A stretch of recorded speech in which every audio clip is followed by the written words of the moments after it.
Hello everyone and welcome to another Versus video. I am BBD and I'm joined by CBM. And we are battling Standard in preparation for the Season 2 Invitational this weekend in Columbus. I'm playing an Abzan Rally the Ancestors deck and I'm going to be battling against CVM's Green-Red Devotion. Stormbreath Dragons and Sylvan Caryatids. Yep. What a shocking surprise. I know. Alright, well we are going to do one roll best poker hand to see who goes first. Yep. Alright, mine looks like a pair of fours. I have got a pair of twos. a pair of twos. You got me. Yep. Oh no, I have two pair actually. I have two pair. Woo. Still had all these. Still had all these. I get to go first. Alright, these are a good four starting cards. Come on, deck. Yes. Yes. Alright, this hand's a delight. This hand is definitely a keep. Oh man. Well, this hand is real stainsy. That's what I like to hear. Keep telling me more. But I think I can keep it. Like, if we draw another land, it's great. We have a couple looks with this temple. Worst case, I have an Elvish Mystic. Sure. Speaking of having an Elvish Mystic, I'll be at 19 life. I'm playing Elvish Mystic. Yep. Forced? What a joke. Wish that was a mana confluence. Alright, I'll play a temple. We'll scry. And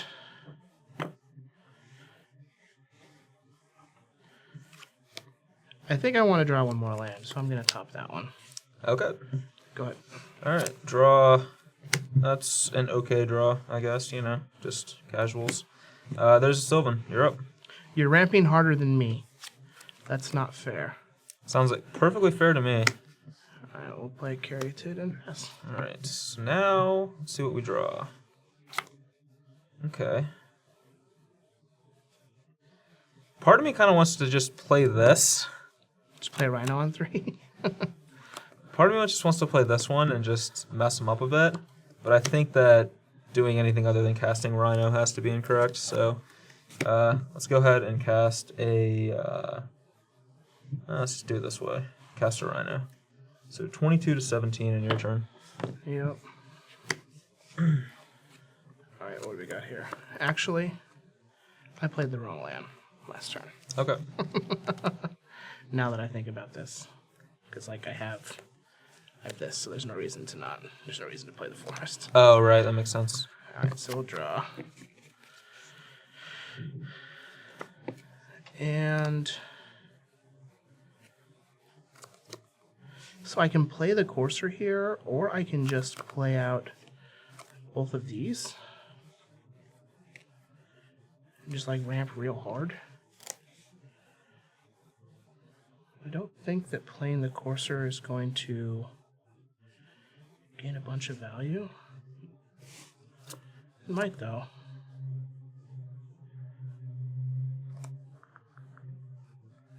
I'm just going to ramp. Gonna ramp it up? Yep, I'm going to scry, and yeah, we'll keep that one. Another Caryatid. Go ahead. We're catching up in mana. You are catching up in mana. Woo! You're not catching up in those, though. Send in a Rhinoceros. 13. Don't you mean 25 to 10? Another Rhino? Jeez. Your turn. Alright.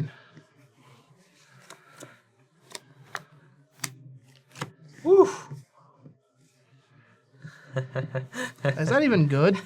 This guy doesn't have double strike unless he's attacking? He does not. Man, give me back my forest. Change of heart? Well, yeah. Just get crushed by rhinos. Although, to be fair, I could just play this, and then if you don't kill me, then you're just dead the following turn. Even at 25 life? I guess I can only do 20. You only do only 20? What a shame. Yeah. What a shame. It totally is, believe me. Man, second Rhino? That's gross. Second Rhino's a delight. guess that's a word for it.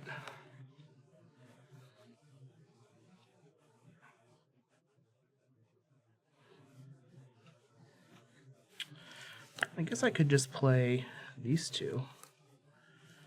That wouldn't be that bad.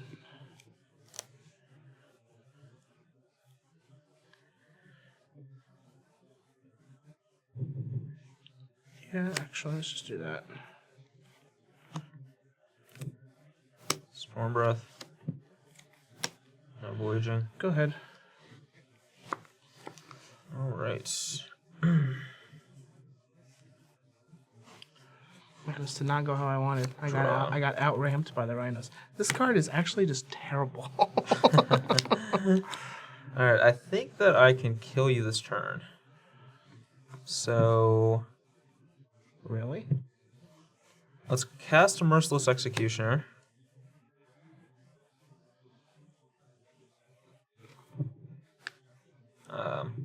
We each sack a creature. I'm choosing this, Elvish Mystic. We both chose an Elvish Mystic. And then Mogus's Marauder, giving haste and intimidate to these 4 creatures and attack you. Yeah, well, I'm just dead. Oh, no, I can block. No, you cannot block I siege, can't block with this one. I can block with this. but that's still... He's green, and I'm still dead. So this is 7, 10, Well, this 12. this right here is 9, and this tramples over for... Yes, I'd take 12 and be dead. Yep. You got it. Not surprised in one bit. Wow. All right, so we can get a good 6.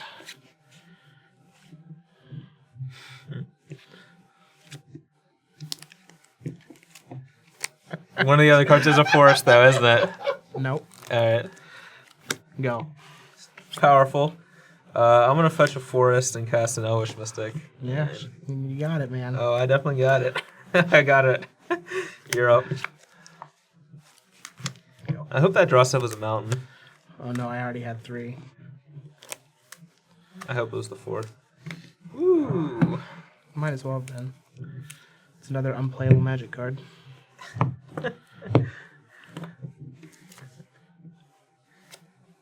I'm having fun. I don't know. I don't know about CDM. Alright, Sylvan Caryatid, let's go ahead and scry. Just literal the same start. Woo! Keep that on top. Go. Go.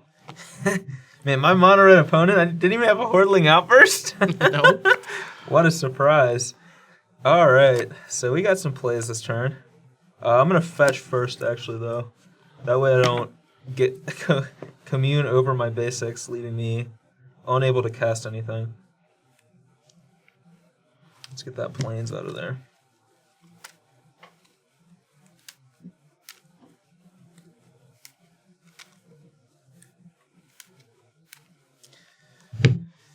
And I will cast Commune with the Gods. Top 5 cards. 4 and 5. I'll take the Whip of Erebos. Get some fine folk in my graveyard. And I will cast a Nyx Weaver. Your turn. Go. Alright. Put the top 2 in my graveyard. Draw.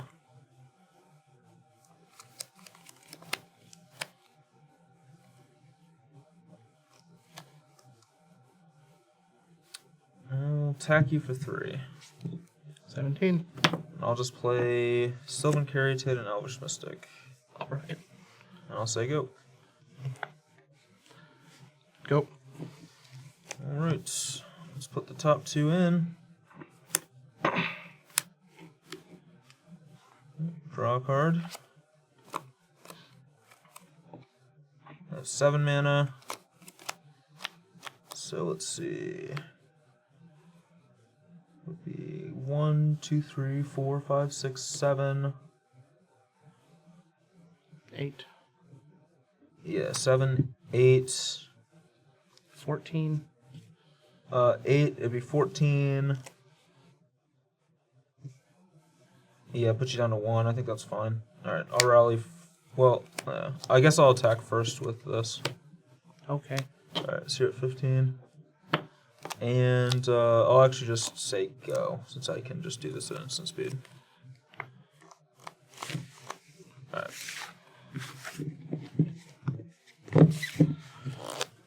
All right, so we're back for sideboarding, and I have no idea how to sideboard with this. I know that I want these Archfiends. They're big flyers, and they really are going to restrict that deck's ability to put creatures into play. I want the removal. I definitely want the Wraths and the Murderous Cut because these cards are all great against those kinds of decks. And then Hornet Queen as well is just a really good top-end threat against this style of a deck. As for what to cut, I'm cutting 2 Elvish Mystics, which seems weird when I'm bringing in expensive cards, but the end hostilities kill my own Mystics, and I don't think that you want to have Mystics and end hostilities in the same shell. So I'm cutting 2 Elvish Mystics, the Mogus's Marauder as well, because a lot of our creatures are green, which his are as well. So it's hard for a Marauder to like make a Siege Rhino attack through a Whisperwood or whatever. Yeah. You can't do that. So, and I'm cutting 2 Grey Merchants because I'm bringing in a bunch of expensive cards. I don't want too many in my deck. And then 1 Commune as well, just because I'm bringing in some spells and I don't want too many cards that are creature-oriented when I'm bringing in spells. Yep. As for myself, I'm going to bring in the 3 Angers. So they seem like they're going to be good against this deck. In addition to 2 Den Protectors as ways to rebuy them. And I'm just cutting the Atarka World Render, just seemed pretty poor here. I don't think that I want a second Xenogod. And I'm going to cut a Courser, since like I'll usually want a Courser, but I don't want to have more than one most of the time. So having one is fine. Then I'm going to cut the Crater's Claws, since I think that this is not the matchup where I'm going to be like playing a creature and then Crater's Clawsing something afterwards. More than likely it would end up being a finisher. I could see bringing 1 back in just as a way to draw it in the mid to late game, but I think that I just don't want them at all. Okay. So, again, it could be wrong. This is not. I've never played against this deck before outside of this, and so far I haven't seen much outside of just a bunch of mountains. So. Yeah, and. I don't know what I'm doing with this deck as well either, so I may be butchering the sideboard terribly wrong, but let's give this a shot and see how it plays out. Let's have some fun with it. All right, see if we can get a playable 6.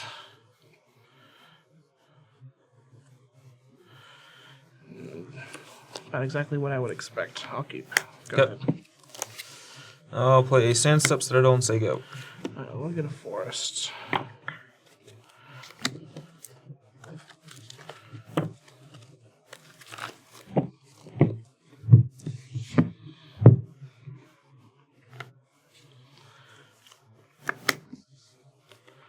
Okay, to go.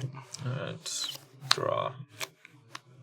I'll play a Temple of Plenty, Scry. We definitely don't need this, so to the bottom. Your turn.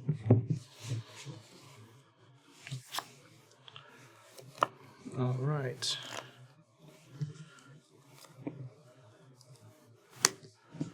We'll just play a Thunderbreak Regent Pass. Okay. Actually get something going on this game. Alright, that was not the draw we wanted. Your go.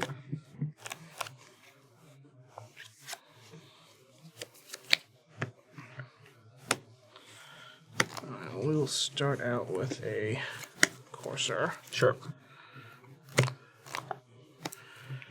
20.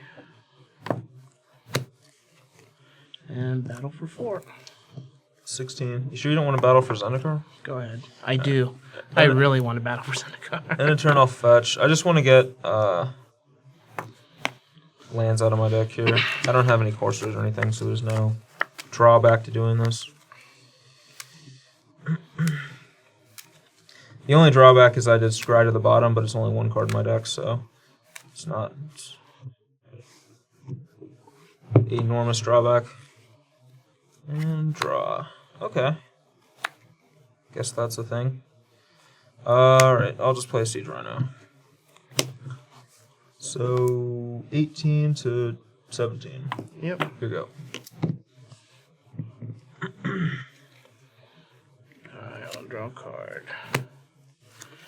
We've got an Elvish Mystic.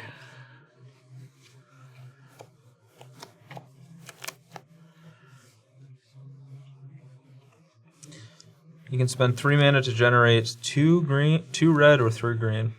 I can. So I kind of want to sit on this for a turn. so that I could potentially hit something like Stormbreath Dragon or Xenagod. So I think that I just do this. 18. And we'll scry this Mystic to the bottom. Well, that guy's pretty good. I'll attack for 4. 14. It's your turn. Draw. Oh, that guy's pretty good.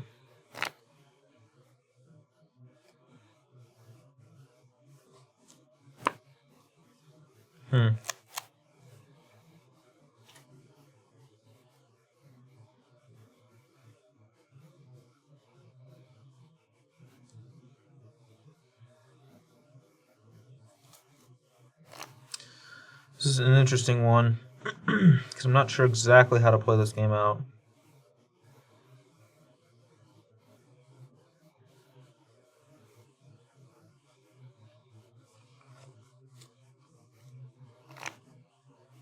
Let's attack with Siege Rhino. I'll take it. 14. 14 apiece. And now, I kind of think I just play this.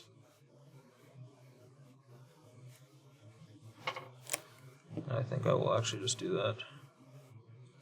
I'll take 1 and cast This Archfiend. triggers on my end step. Yep. Your turn. Alright. So I'll draw. Whisperwood. Serac. Alright, that's actually pretty good. So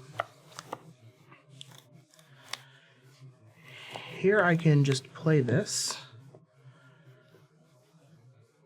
I can also just play this.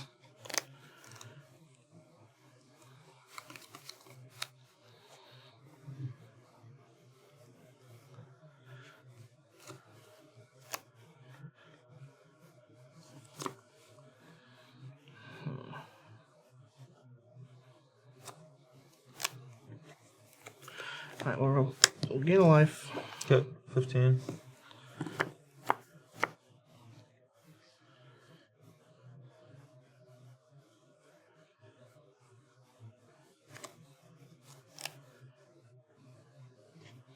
So I can Hydra into a Serac. And then let the Serac give the Hydra haste. And attack him for 8. And then I can just keep the dragon in the Serac.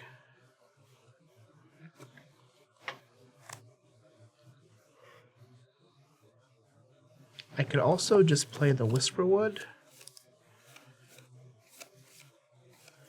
And as long as I keep the Whisperwood, I'll get the Manifest after this trigger resolves. Yep. You'd have to sack 2 other creatures. Yeah, so I can get rid of these jokers here. And that's also an option. I kind of like that, and then I get to save the Genesis Hydra.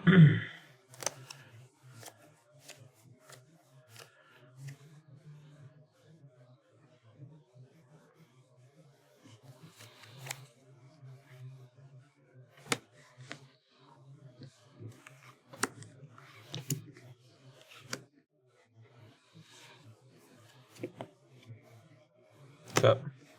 So we'll play the Whisperwood.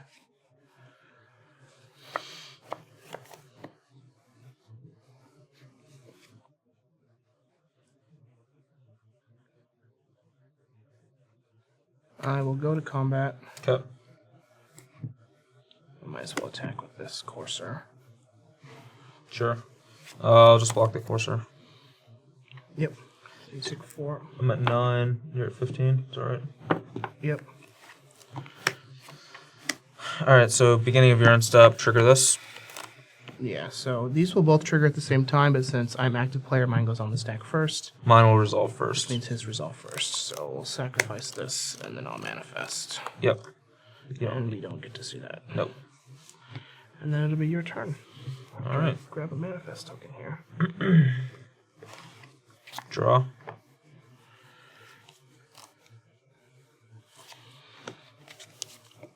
So I don't know if that's right or not, but...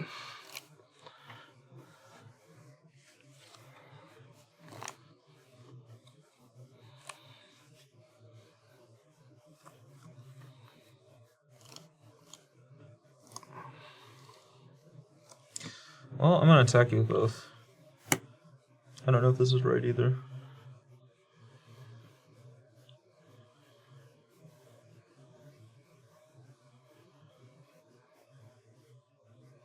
Maybe I just attack with the Archfiend.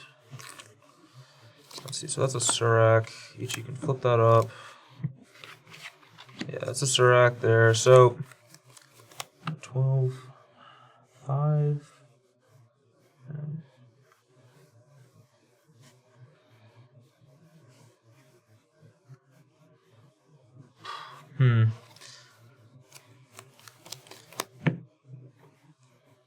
I think it's really close as to whether I attack with both or not.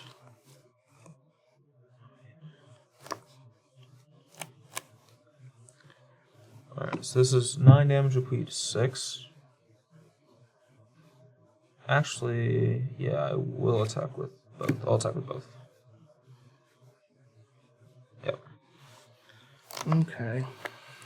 Let's see here. So, if I take it based off of my plan for next turn, I would have to kill him.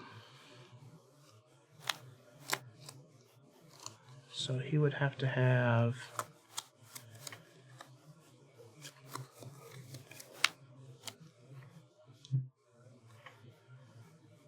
two blockers to not die.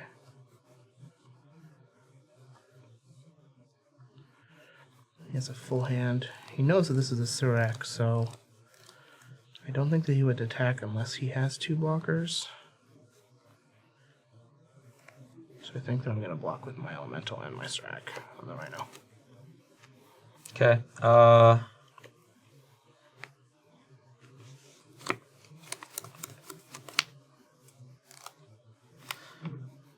I'm going to kill the Whisperwood. That way, he has to spend mana on Surak. It's like denying him a creature, basically. So you take 5 down to 10. Yep. Play a Windswept Heath. Play a Siege Rhino. So 12 to 7. Yep. And then I'm done.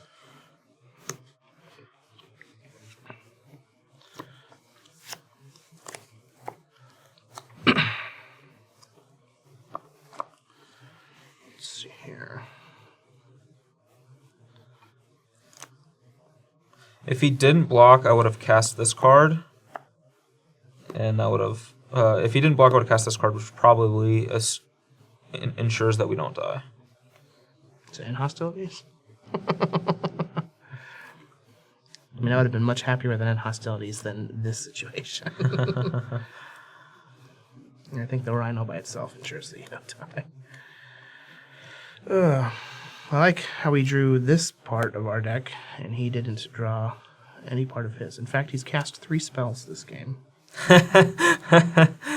That's true. I may have kept 5 lands and a couple expensive cards.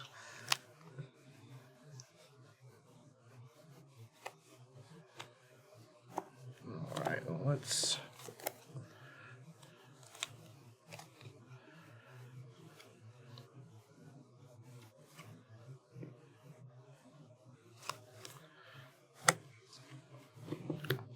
I'll go to 5. Okay. And I also know you have a... No, I don't know anything. You don't know any cards. I thought I knew you had a Temple of Abandon, but you actually played that one. Alright, Genesis for 5. Yep. 1, 2, 3, 4, 5.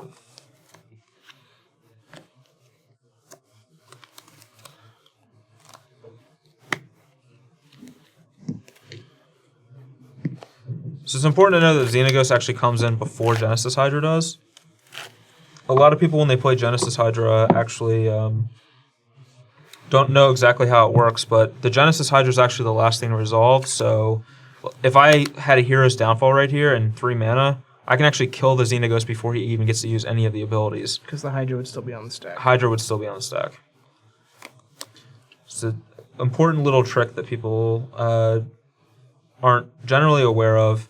It's the same thing with a lot of times, like when I cast a Hydra, I don't put the dice on the Hydra until the other thing's in play, because it could be conceived that you actually missed the Genesis Hydra trigger if you immediately put the dice on it.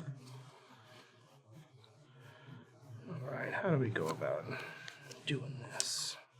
If you make a Satyr, it's going to die, but maybe you can get an attack or something out of it.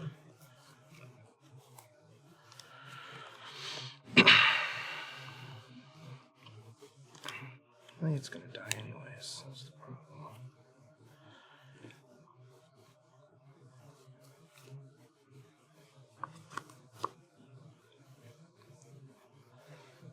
Alright, well, let's...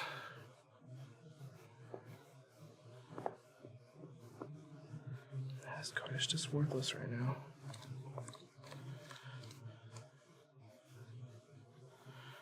Oh, I can do 2 damage to you.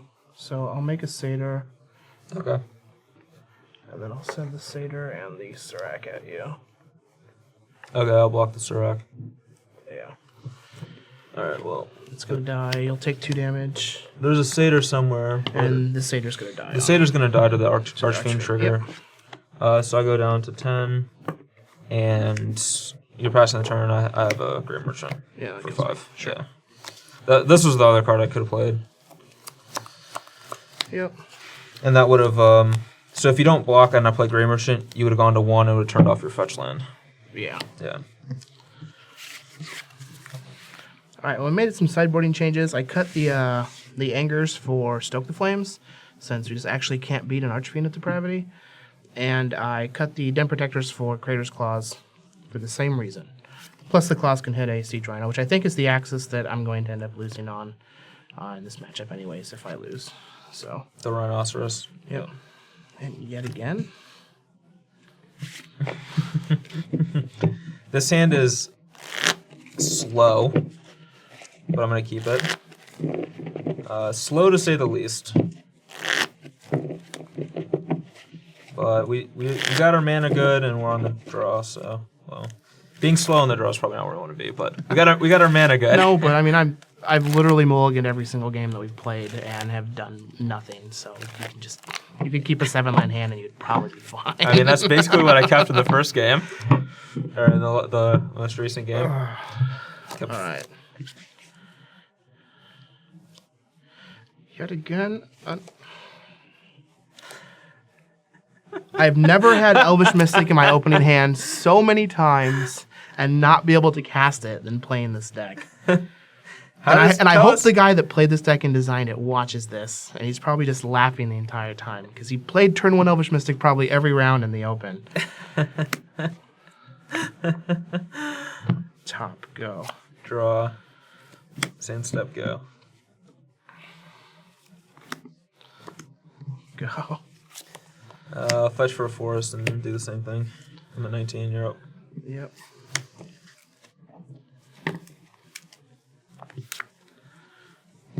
Oh, come on, one time, please. Please. If there's any justice in the world. Never is. Nope. Never is. Go ahead. Never any justice in the world. Alright. Draw. That was not what the doctor ordered, but it's fine. We'll play a Nyx Weaver and ship it back to you. Come on.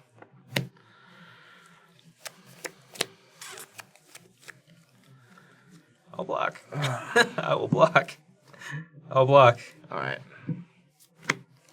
Claws for 1. Alright, he's dead. Go ahead. Alright, come on, deck. Draw. What's the play? Alright, I'll commune with the gods. You got it. 1, 2, 3, 4, 5. I'll take this big old buddy. You don't say. I do say. I definitely do say. And I will play this card to ensure that That guy can be cast next turn. Here we go. I will draw a Storm Breath Dragon.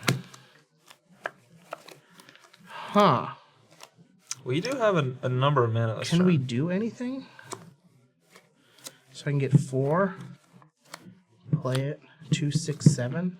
You can only get 1 red, though, unless you have Xenagos.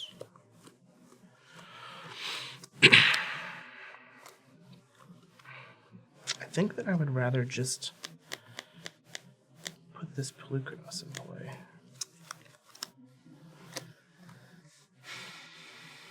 Sorry.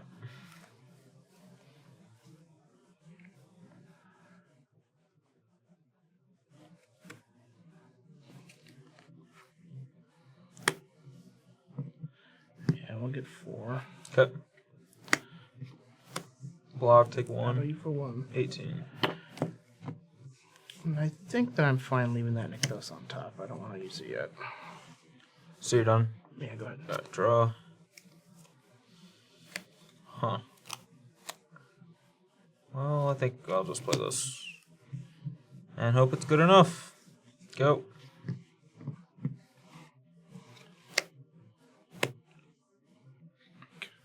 This deck is just not liking me.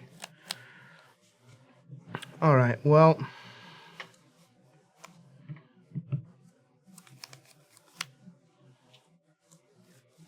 You do have 11 mana. Yeah, you have 11 mana. 2, 3, 4, 5, 6. So I can get 6. I can play this. Probably shouldn't have played the Archfiend, actually, now that I think about it. Get 10, 11, yeah, and just fight the Archfiend. Yeah, that's just a bad play. Yeah, so we'll get 6. I'll gain a life. Okay, 21. 10, 11, we'll fight this for 5. Yep, And then battle you. for 12. 12. Alright, I'm at 6. Go ahead.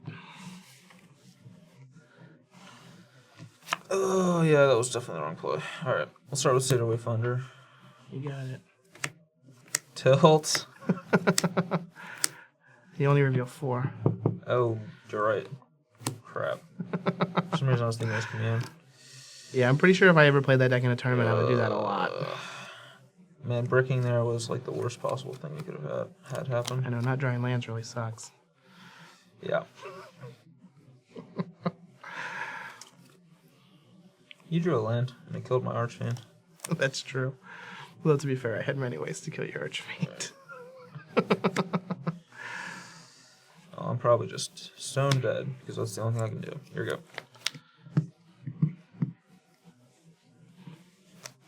Yeah, because I can play this guy. Yeah, that kills me. We hit a land. Alright, I'm up for game 4, and I feel like I probably should have changed my sideboarding strategy between play and draw, but I still just don't know exactly what that is, so I'm just going to run this and see how this goes. Well, my It hand's just keeps getting more and more amusing. my hand's not that much better in terms of mana, but I'm gonna keep this. I've literally never had 3-land Elvish Mystic and had to mulligan as many times as I have with this deck.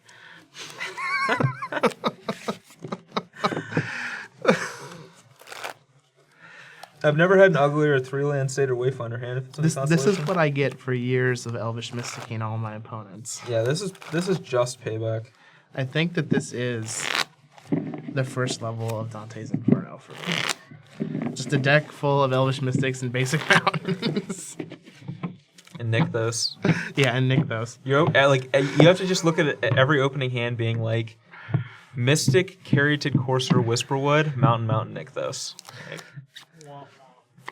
We got a forest. I'm just snap keeping this hand. Hold on, I might decide against.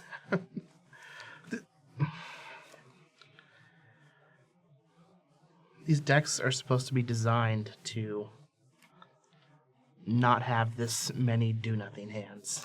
yeah. And believe me, I know I play a lot of green-red. Sure. Go.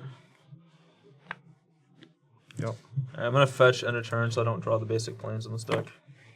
That'd be gas. And I'm gonna get the basic planes. Oh, do you have like 3 basic forests in your hand? Because that would be real awkward. Yeah, that's pretty much what it is. It's not too much different than that. All right, draw. Well, I'm gonna fetch the forest so that we can't. The one that's left. Yeah, the one that's left. Oh man, I hope that this Cider Wayfinder is double Windswept Heath and no other lands. Probably will be. I do have Urborg in my deck, so Fair. there is a chance that I could later make that relevant. All right, so I'm at 18, and I'll Cider Wayfinder. You got it. 1, 2, 3. Come on.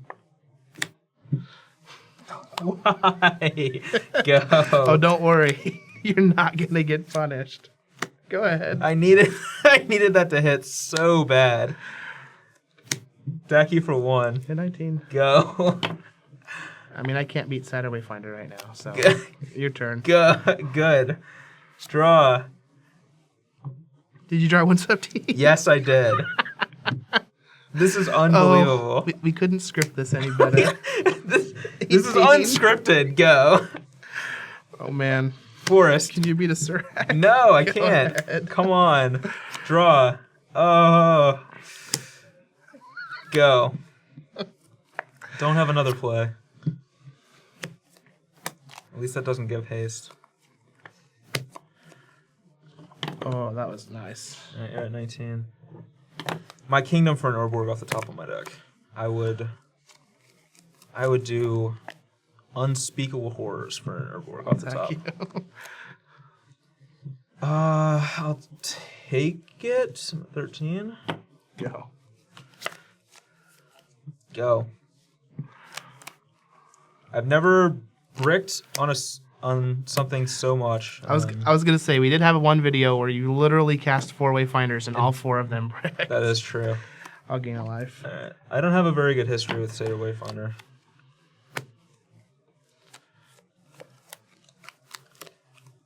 I think if I draw an Urborg, I'm still in this game, but it has to be this card.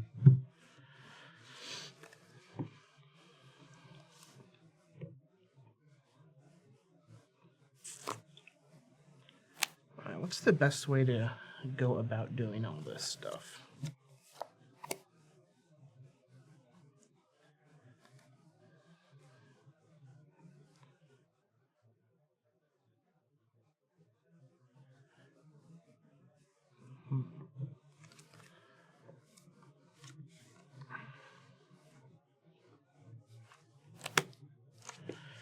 I think there's just this. Sure. Combat will give him haste. Sure. And we'll send everybody.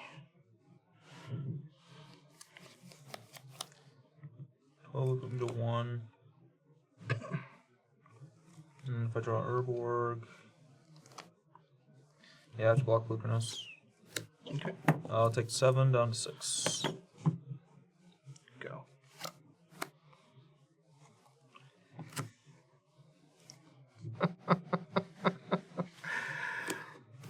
At the time that I cast Surak, this was my hand with 4 forests. It's an unbelievable game. Well, those were games of Magic. I guess. Those are some games of Magic that you could play. That's actually... There are a lot of games of Magic that end up like that. That is true. That's actually an accurate representation of what does happen sometimes in games of Magic. Yeah. Man. That I'm at a loss for words. 3 Yeah. Mountains Elvish Mystic or Cider Wayfinder always bricking. Like, take your pick. Yeah. So, couple takeaways. Brian shouldn't play Cider Wayfinder. Yep. And I think that the idea behind this deck, as far as like with the varied threats, is kind of cool. But I think the mana base is very poorly constructed. Yeah, I think there's a reason that green devotion decks are almost mono green. And it's not because the red threats are bad. It's because the red threats add inconsistencies to the deck. Or even, take something along the lines of the dragon stacks. Like, we're almost split the same as far as color requirements as this one is. But you'll find most of them have 2 Confluence, 2 Rugged Highlands, in addition to the 4 fetches and the 4 temples. Yeah. So like you have to respect the mana cost of the cards in your deck, otherwise this happens. Yeah, and even like, those red-green decks are relying on Caryatid as well, where like you'd rather have a little bit more green than red in your deck, generally speaking, even though your big threats are red, because you have to curve out. Like, it's important to curve out. You can't just keep Mountain Elvish Mystic hands are not going to get the job done. Yes, we saw that. especially against a deck that's playing powerful cards like Mogus's Marauder and Nyx Weaver. So also, Archfiend of Depravity was real good. That card was gassed. Yeah, that card was great. The list that I saw only had one. I actually added a second one to the board because I think it's that good. I have a first-hand experience of getting utterly destroyed by that card in GP Toronto, where I had like a couple of Rhinos, a Monstrous Lion, and a Death Dealer. My hand's like another Lion and an Anafenza, and I'm really far ahead against Sultai Whip, and he just plays Archfiend of Depravity. And now I'm just like... You weren't even a Devotion deck. No, I was not. I was Abzan aggro, and I wasn't even a Devotion deck, and all of a sudden I just couldn't win the game anymore unless I drew a removal spell for it, which I didn't.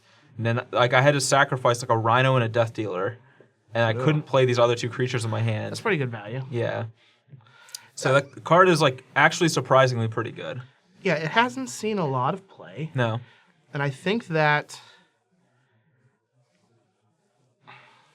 trying to come up with a reason why. If it had 5 toughness, it would have seen a lot more play. Like a logical reason. Even with not having 5 toughness, like I think it's still pretty good at this point, since we're just like we're at this spot in the format where it's Courser, Caryatid, Den Protector, Death Misraptor, Green Red Dragons, Devotion style decks are really popular right now, and Archfiend of Depravity just seems real good against them.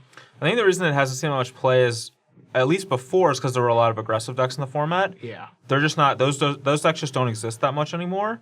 It just seems like a perfect sideboard card for all these, Den Protector, Death Mist, decks like that, where it just really keeps the board pretty clear and really like keeps those shenanigans at bay. Probably not that great against like Abzan Control or decks like that, where they're just going to use Elspeth to kill it, or they don't have that many creatures. Like they're perfectly happy with just 2 creatures in play anyway. But against a lot of other decks, like it does seem really good, especially against Devotion here. We saw that one game where it just really constricted CVM's options and was a giant flying. Yeah, just won the game all by itself. Yeah, I only cast 4 spells that game. 2 Rhinos, an Archfiend of Depravity, and a Grey Merchant. Yeah, I also think I played against it wrong. Didn't realize how big of an impact it was going to make and how much damage the swing is. And I think that I should have just left my Thunderbreak Regent back. Just to entice a trade? To try to entice a trade. But even then, like, you can just develop your board, and I'm stuck with only 2 creatures. Yeah, at that point in time, like, I had a Grey Merchant and a Hornet Queen in my hand. I can just keep playing those guys out. Sit there. Make you sack your board every turn and eventually win. Yeah, deck's pretty sweet. I think that if you are expecting... if you come to the conclusion that you're expecting a lot of Devotion or Death Misraptor style decks at the Invitational this weekend, Archfiend might be a pretty good sideboard card. Yeah, and I also think this Rally deck's kind of cool. I don't think I would play this deck in a giant tournament. Even though it is, I've played Nyx Weaver in my fair share of actual constructed events, but I don't think that I would play this in a big tournament because it feels a little inconsistent, a little clunky, and I think it can be made into something awesome, but... It's one of those decks where I'm not going to personally invest that kind of time into it because I don't even know if the end result's ever going to be worth it. Yeah. And I don't want to spend like the amount of time it's going to take to just test constantly to figure out like what works and doesn't. Because I'm not like, for me to build a deck, I have to spend a lot of time working on it. I can't just like think of it, Yeah. And but I do think there is something here. The cards do seem pretty sweet. Grey Merchant plus Rally is like pretty cool. So if this is right up your alley, I would recommend spending some time testing with it, trying to see what works and doesn't work. The list I saw in Magic Online all had 4 Coursers, which I cut those because one, didn't seem that great to try to play Courser off the mana base, and secondly, it didn't seem like it really did anything in the deck. Yeah. It just was a random value creature, doesn't play with Rally or anything else, so I ended up cutting those, but maybe that was entirely wrong, I don't know. Sideboard has a lot of design space to mess around with as well. One thing that is interesting to think of is once Origins hits, Liliana. we'll have, well, not just Liliana, but we'll have creatures that turn into planeswalkers when conditions are met. Yeah. So if one of them happens to be, conducive to this strategy, you might be able to rally and then use other ways to flip it into a planeswalker once it comes into play, and Unfortunately, it'll stay in play. It actually won't. Because it remains the same creature, right? It doesn't... Well, it becomes a new object when they transform. Oh, do they? So like the Liliana, it dies and then it's returned to the battlefield transformed, which then would be a new object. Okay. As far as I know, people can correct us in the I think it does. I think you do sacrifice the Liliana. Yeah. Yeah, if that's the case, then yeah, you're 100% right. I was thinking it was like the transform cards where it's the same card but it flips. Yeah. But it's actually, if it's actually a new object, then yeah, that would actually work. With the Liliana, it would be because it's returned to the battlefield transformed. Yep. So it's still Liliana, but it's a new object. It's a new object because it left the battlefield and then returned to the battlefield. Yeah. Any of the other ones that would just transform would still be the same object. So they would still get exiled even if they became a planeswalker, but you could still use it. Yeah, you can still use it. It's kind of cool. And it really depends on like what the abilities are in that too. That's what I said. So if there's one that happens to do something useful, who knows? Who knows? Yep. As far as for the green-red deck, I think that it's kind of in this weird spot in between green-red devotion and green-red dragons. And I think you can't go wrong with picking either direction, but you pick a direction. Pick a direction. Yeah. Like, six mountains is way too many to play in this deck. Not gonna lie. That's a lot. Yeah, if I'm playing 6 mountains in my deck, I'm probably playing 17 mountains in my deck. Yeah. Definitely. So, again, like we said, this weekend is the Season 2 Invitational in Columbus. Yep. It's a special one because it's going to be featuring, for the first time, Modern. So it'll be Modern and Standard. Yep. And, in fact, the top 8 is even going to be Modern. And then we have a $20,000 Modern Open, that's Saturday, and then 2 5K Premier IQs on Sunday. So there's a lot of Modern action happening this week in Columbus. And so anybody that's going to be there to check it out, make sure you have a lot of fun. If you can't play in the Invitational, but you're going to play in the Open, you get that sweet Tassipur playmat. That is true. And I'm real jealous. I might bomb out of the Invitational just to get it. I'm going to try not to. But at least, I have something that I can cry onto and then be happy afterwards if I happen to bomb out. So make sure you hit up that Open in Columbus for the Tassipur playmat. We will have Cedric, Matthias, and Patrick Sullivan will be there bringing you 16 rounds of Modern and Standard, and then a Modern top 8 for the Invitational. And then also a Modern Open and some, Legacy and Standard side events and things like that. There's a lot of Magic. Not to mention, it's there during the Origins Game Fair. Yeah. And if you play in the events, you do get daily passes for the Game Fair while you're there. So you can check out some other stuff. There'll be a lot of Magic vendors. A lot of people there just battling Magic. There's a nice little market area really close. You could walkable distance from the Game Fair. Oh yeah, the Columbus market's real nice. Yeah, it's not quite the Philly market, but it's still good. Nothing is, believe me. Nothing is, yeah. So, for those of you who are watching on YouTube and not on StarCityGames.com, there should be some scrolling panels beneath our smiling faces that you can click on to see previous BBD versus CBMs. Make sure you like and subscribe to the channel, and let us know what you want to see in the comments. Because next week, we will be ramping into Grand Prix Charlotte, which will be Modern. So we will be playing some more Modern for you here on the Select Side versus videos. I believe every versus video on the premium side next week is going to be Modern as well. There's a lot of Modern. So, Modern everywhere. I got my fingers crossed for some suggestions. I'm not going to influence anyone by saying what they are, but I'm hoping people want to see a couple. There's a couple sweet decks that have caught my eye that I'm thinking about battling for a video next week. So. All right. Well, make sure you let us know what you want to see. For BBD, this is CVM. Thanks so much, guys. See you next week. See ya.